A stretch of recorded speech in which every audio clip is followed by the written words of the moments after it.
ஆனாலும் அடுத்த மேட்ச் ஜெயிச்சிருவாங்கன்னு நம்பிக்கை இருக்கு. பிரவிஸ் வந்தனால இல்ல. ஜெயிச்சிருவாங்கலாம் நான் சொல்ல மாட்டேன். கேம்பெயின்ல வந்து சேஞ்சஸ்லாம் இருந்தா என்ன நடக்குதுன்னு பார்க்கலாம். அப்படிதான் நான் யோசிக்கிறேன். இருந்தாலும் அடுத்த மேட்ச் ஜெயிச்சிருவாங்க நினைக்கிறேன். ஏன்னா வந்து நம்ம விஜய்னா வந்து கேம்பெயின்ல சிஎஸ்கே வந்து லிஃப்ட் பண்ணிட்டாரு. ஸோ வந்து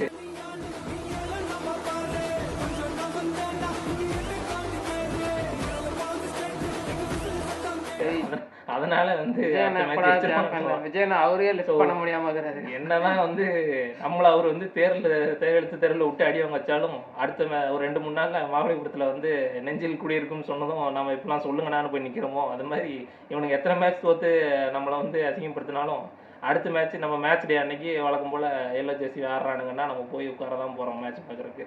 ஸோ வந்து பார்ப்போம். ஒன்று வந்து ஏதோ ஒன்று ஜெயிச்சாலும் விஜய்னாவை உறிஞ்செடுக்க போகிறாங்க, தோத்தாலும் விஜய்னாவை உறிஞ்செடுக்க போகிறாங்க. ஜெயிச்சா ஃபேன்ஸ் உறிஞ்செடுப்பானுங்க, தோத்தா ஏற்றஸ் உறிஞ்செடுப்பானுங்க. ஸோ பார்ப்போம் என்ன ஆகுது மேட்ச்சு. நம்ம டிசி கூட வரப்போ சாட்டர்டே அன்னைக்கு சேப்பாக்கில் தான் ஆடுறாங்க. ஸோ